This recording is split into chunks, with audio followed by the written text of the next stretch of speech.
大家好，欢迎大家收看本期的视频节目。我是来自置顶网的高飞。那我们今天非常有幸邀请到一位重量级的嘉宾，他是来自于亚马逊的首席技术官，沃纳威格尔博士。那他现在呢是负责亚马逊的全球的技术愿景的推动，基于全球的用户的需求来持续的推动创新。那在此之前呢，沃纳威格尔博士呢，他是康奈尔大学的首席科学家，同时他也是关键任务计算的可扩展性和稳健性方面的专家。As we know, digital transformation is a hot topic in China, and many companies have put it into their plan in the future. But what would your suggestion are the do's and don'ts for the CIOs and other decision makers to drive a successful transformation? I think first and foremost, digital transformation is not a nice to have, it is a matter of survival for companies. I think we see many new areas of competition arriving, whether it's from young businesses or maybe internet companies that are encroaching on traditional areas. So digital transformation on one hand is a matter of survival. Secondly, I think it is also still a matter of cost saving, being more efficient. And thirdly, I think it is access to talent. I think these days with young talent coming out of the universities, nobody wants to go work for an old stuffy company anymore. Now if you're a traditional company, you're not going to become a digital company overnight. I think there's many aspects to it: culture, people and technology. It is clear that you cannot wake up one morning and decide I'm an innovative company. It's something that really has to become part of the DNA of your company to be able to drive innovation through digital services. Secondly, I think you have to hire the right people. If in the past you've hired IT people whose task it was to be really conservative around, for example, the system of record, your ERP system or your SAP system or your Oracle systems, these people will require to be very conservative. You cannot expect of them to become innovators tomorrow. You really have to hire the right people in that role. And then thirdly, I think you have to have a technology base that allows the company to become more experimental, where you bring new features and services into the market very rapidly and then iterate with feedback from customers in these new services in the direction where they want them to be. Now, cloud computing helps companies in their digital transformation journey. Mostly, on one hand, because it allows them to get access to resources in infinite scale, in an on-demand fashion, and only have to pay for what you've used. It dramatically changes the cost picture for many companies. It also allows them to not have to make major investments before they can become experimental and more innovative. It also helps companies to make their workforce much more productive. We see easily developer productivity increase by 2x to 3x when you've moved to cloud services. And I think then at the business level, we see the ability for business units to have their ideas implemented much faster, getting them in the hands of customers much faster. The pattern from the past, where you would actually wait for 2 to 3 years before bringing a product in the hands of customers, that's no longer acceptable. Products need to get in the hands of customers within 2 to 3 months after inception and then iteratively being improved. So while digital transformation is something that affects the whole company, from a technology point of view, I think some of the do's and don'ts are around not making this a big bang. So starting small, being able to actually take one project at a time, start to learn, and then iteratively expand this into the company. A good strategy that we've seen is a cloud-first strategy, meaning that all new applications and all new services that are being constructed within the company, or for example new analytics processes being put in place, all happen on the cloud first, such that you no longer have to acquire and spend capital on these resources. So companies that we see being successful here, most of them have started off with building what's called a cloud center of excellence. A smaller group within the organization that starts to build the expertise around how to do, for example, migration, how to build cloud-first services, and sort of building knowledge around it. Not as a big bang, but small and iteratively gaining experience. One thing culturally that often has to change in companies that want to become more experimental is the notion of failure. If you're going to experiment, some of these experiments are going to fail. And that's fine, because they should fail, because if you already know the outcome, it's not going to be an experiment. So, in the past in organizations, often failure was associated with a bad stain on your career. But these days, failure should be a badge of honor, where you have actually those learnings from failures that are important. For example, we have one customer, ML, a large energy company, that now has an internal TV program that is called My Biggest Failure, where other engineers and program managers can learn from the experiments that have been done and what went right and what went wrong. There's a great quote from Joy Ito, the director of the MIT Media Lab, that says, if you want to increase innovation, you have to lower the cost of failure. And on one hand, that is standing within the organization related to failure, but on the other hand, also on the technology side, of course. Yeah, on AWS, if you run in the cloud, if you run your experiments, and if this experiment doesn't turn out to be successful, you probably haven't spent much resources on it. So it creates an environment that makes it very low cost and fast moving to bring new experiments to life and see whether there's any success to be had with these experiments. As we know, you have a lot of conversations with CIOs. Haven't seen any changes of their roles in the digital transformation? So I see the role of a CIO, where in the past the role of the CIO was much more that of a financial controller. Now keeping the purse strings, often reporting to the CFO, where its role was not as much in support of the business, but much more keeping the bottom line under control. What I see the changing role of a CIO being is that they get a seat at the table, where they become an enabler of innovation within the company. And especially around cloud services, what I'm seeing is that CIOs or IT organizations become much more of a internal managed service provider, where they may have a range of different pre-packaged services ready for internal businesses to use, and where they can become much more customer-centric. Where in the past, most IT services flew through the IT department, with cloud services, it's much more possible for individual business units to acquire resources directly. For example, a business unit may be running a data warehouse for a few hours on a Thursday afternoon, instead of having to use the centralized data warehouse. The role of the IT department and the CIO then becomes sort of enabling business units to use digital services more readily. And as such, it's a much more internal customer service and customer enabling role that the CIO is getting, instead of just pure cost control.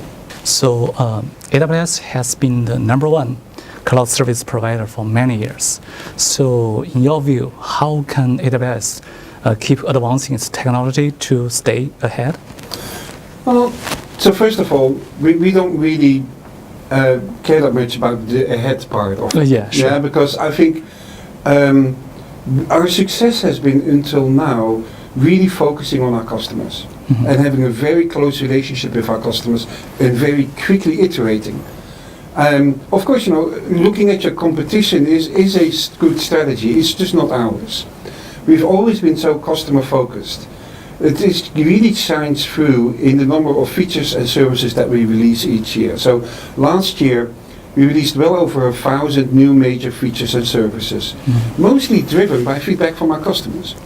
I believe that in this new world of IT, which is radically different from the IT world of, let's say, 5 to 10 years ago, it is very important to keep your finger at the pulse of your customers, because they are the ones who bring the requirements to the table.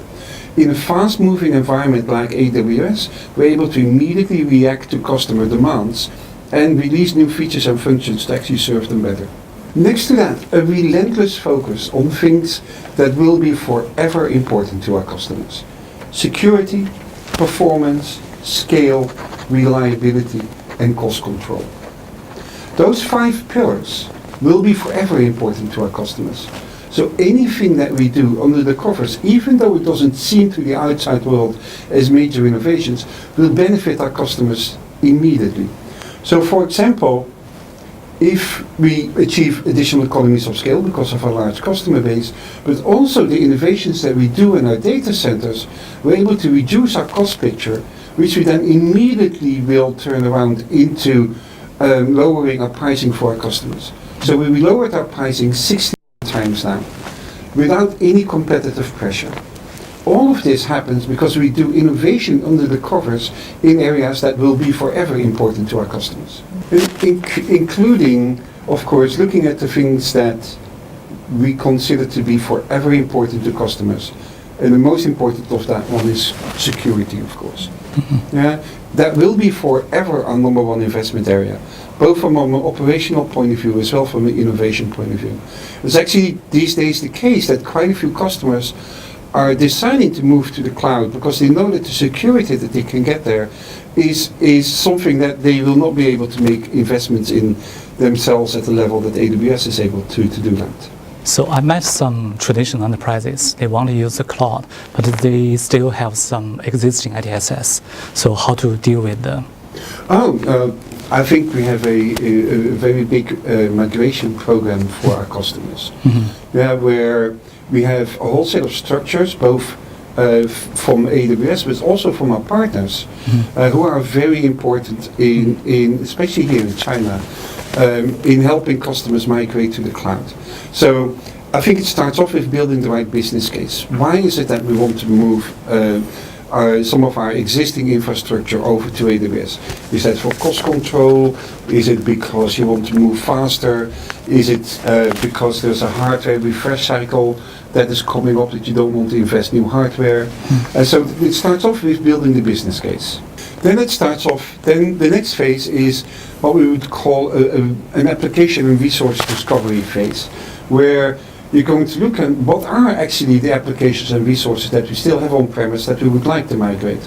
And so many of our partners have tools there, but AWS, for example, has the application discovery service that you can run on-premise to get a good inventory of applications and systems that there are, which then can result in a plan which, together with your business case, which of these services, which of these applications to migrate first, in what fashion. And then you get to execute the migration strategy itself. And there's different strategies there, depending on the type of applications. One could be re-hosting, basically lift and shift, and whether you can do that manually or you can do it in an automated fashion. There can be re-platforming. It might be, for example, that on-premise you still run Solaris or maybe an AS400 or systems that are not available in the cloud, where you can still move the applications, but they need to be on a different platform. Then maybe what I would call re-shop. Basically, you might decide no longer to run this software, but go with software as a service. And then there is a re-architecture. For those services that may have high scale and high usage internally, you might be interested in actually re-architecting the application to really make use of elasticity in the cloud. In all of this, the role of partners is really important because many of our partners know often the existing application landscape at customers, and are the ideal, let's say, collaborators to help through this migration. And especially here in China, our partner ecosystem is becoming very extensive, and there's great services and tools available to help customers with the migration. For example, a partner like Silver Lining has very deep knowledge about managed services and migration, and is such a cloud, born in the cloud partner that really knows how to help customers migrate. Okay, so I know AWS has a lot of large clients. So, but is it possible for ultra large internet company, let me suppose like Facebook, to move its business on the cloud of AWS? We would be happy to have them. Okay. I think, you know, of companies of that size, there are several companies, of course, of that size, internet scale companies, that whether it is the Airbnbs or the Dropboxes of this world that are all of that particular size. I remember that the CTO of Facebook some time ago said publicly that if AWS would have existed when they started Facebook, they would have been running on AWS now. So the Echo is very successful, and many companies introduce their own smart speakers. But how can Amazon came up with this idea that the speaker will be the terminal at home? Well, I think there's something else beyond the terminal at home that is going on. I think if I look at how our digital systems have been built until now, the interfaces towards their customers have all been driven by the limitations of the computers. And whether that's the computer or whether it's your smartphone, they all have basically screens and keyboards, maybe a mouse, maybe a finger, but it's all driven by the capabilities of the digital device. That's not a natural way of interaction. Okay. Look, we're talking here, we're not doing a Slack channel here, Yes. we're having a conversation. And as such, that's the way more natural way in which we like to interact. So I think we're entering into an age where the computer interfaces are no longer going to be driven by the limitations of the digital systems, but by more natural, human-centered interfaces. And voice, of course, is a very important in this one. And we already see it with the success of these voice-driven systems. Those who have not grown up in the digital-centric world that we are, elderly people, young people, for them, interacting with digital systems through voice is absolutely natural. Okay. And even us digital natives, while we first maybe thought that these devices were fun and interesting, we see that very quickly they're becoming the normal way of interacting with digital systems. And where people, if they cannot no longer talk to their computer, actually are becoming very frustrated. Because having to type and point his mouse is becoming pretty bothersome and it's not very natural. If you look at the Echo, it's a great example of where the majority of the functionality actually doesn't live on the device but lives in the cloud. The Alexa voice service is actually the majority of the capabilities of the device, and that's a cloud service. The device itself just has some speakers and has some microphones, but sends everything to the cloud, where you have the AWS AI services, which does automatic speech recognition, natural language understanding, text-to-speech. All these AI services are continuously learning and improving over time and helping our customers build very natural voice-driven interfaces. So you mentioned the AI, and the AI is also very hot topic in China, and we are talking about the changes it can bring to the world. But to what extent has Amazon invested in artificial intelligence? And in your view, which industry will be changed by AI most? I guess maybe retail? Well, to be honest, that's a really great example because Amazon, the retailer, has been using AI for the past 20 years already. Everything that you've now become used to, let's say in e-commerce world, whether it's recommendations, whether it's similarities, whether it is all these different recommendation techniques are all AI services. They're all driven by machine learning. So machine learning basically is taking data from the past to help you make smart decisions about the future. For example, in Amazon, the retailer, we sit on billions of orders. So we know exactly which of those orders were fraudulent and which ones were not. Then you can use machine learning to build a model that when a new order is coming in, you can give it a score with what likelihood this order is fraudulent or not. And whether it's around these kind of fraudulent services or whether it's abusive review detection, whether it's inventory level setting, all of these are AI services that we've been building for the past 20 years at Amazon and now actually are familiar with every other e-commerce site that you visit. Something that we've learned within Amazon, the retailer, with that long experience around building AI services, is that at the lowest level of machine learning and deep learning requires a lot of expertise. And as such, I don't think many of us or many of our customers will be operating at that level. We really expect that our customers will be using services that are of a much higher level. Like, for example, the speech services that I mentioned, automatic speech recognition, natural language understanding, text-to-speech, but also, for example, Amazon Recognition, our image recognition service. At that level, I expect many more of our customers will actually be integrating these AI services into their applications, more than that they will be building AI, lower-level AI functions themselves. Now, which industry has the biggest chance of being disrupted by AI? I actually think it's across the board. Every industry that sits on large amounts of data has the ability to start using that data to start making smarter decisions. And for example, whether that is in healthcare, we've seen this morning with Philips Health Suite that's being built on top of AWS, where they collect large amounts of data and then see patterns in it to improve, what was their goal? Is to improve the healthcare of 3 billion people on this planet by 2025. Yeah, much of that is AI driven. But all the way to the other end, whether it's financial services, whether it's industrial manufacturing, General Electric has made the change from a manufacturing company into a analytics and services company.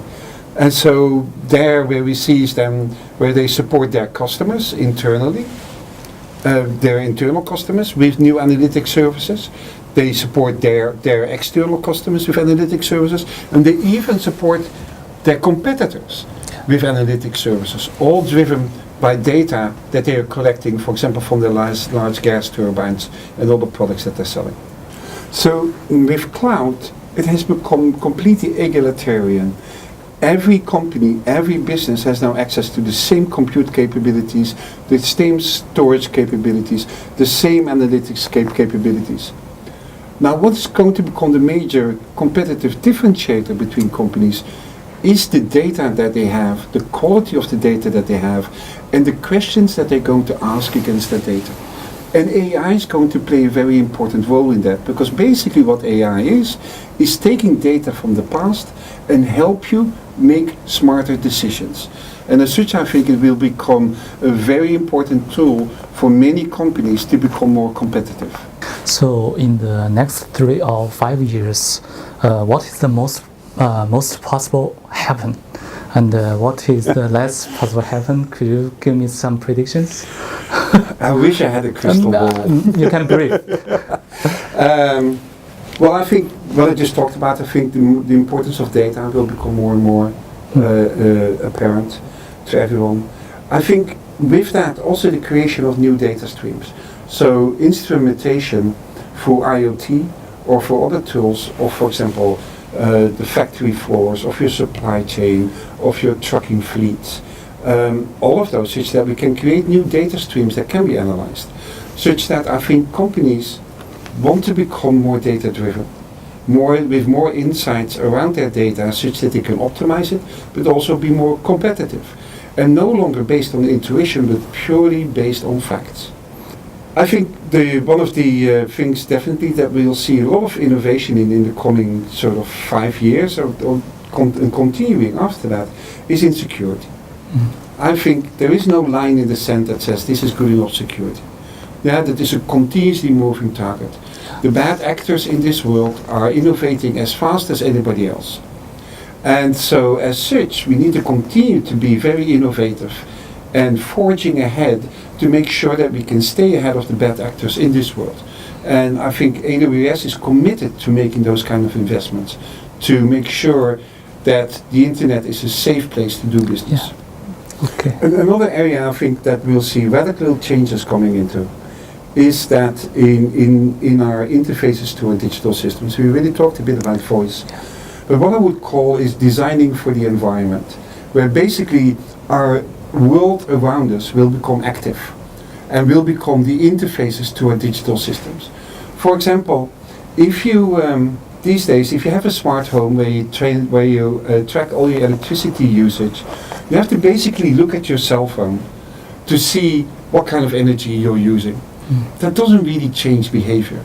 However, if there's a clock on the wall that changes from green to red, if you're missing your energy goals, that might change behavior. And as such, what we'll see is that these digital systems that will all live in the cloud will start getting interfaces that are no longer a computer interface, but might make our environment more active. Okay. So maybe the last question. You are the CTO of the world's largest and important internet company. So could you share some maybe secret to be a great CTO?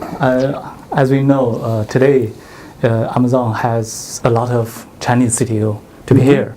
So, well, I think first of all, I think you also have to think about. I mean, the role of a CTO is different in different companies. Yeah, I think in some organizations, the CTO is a data center manager. Is basically a resource manager that might report to the CIO. In other organizations, he may be more of sort of a big thinker, sort of a strategist around technology. And to be honest, when I joined Amazon and became the CTO there, before we had AWS, that was really my role. But when you become a technology provider, your role as CTO changes. It becomes much more that of a external-facing technologist, where your role as a CTO becomes interacting with your customers, understanding how they're using your product, looking at what are the bigger pain points or the bigger patterns out there, and then still think about how can we build new products to help our customers with that. So that's your role as CTO changes. And I think as always, I think we have to, especially when you think a bit about maybe smaller businesses that are starting off that maybe only have a CTO, where I'm always thinking, always a bit worried, because I think there's two roles within an organization. One is that of what I would call a VP of engineering. A VP of engineering basically wakes up every morning thinking about, do I have the absolute best team? The CTO wakes up every morning thinking about, are we building the absolute best technology? And those are two very different roles in an organization. Yeah? The best technology isn't necessarily the best people manager. And you need both roles in an organization. Okay, so thanks again for accepting our interview today. And we look forward to seeing more innovation from you and from Amazon. Thank you very much for having us, and I'm sure the future will be bright. Okay, thank you.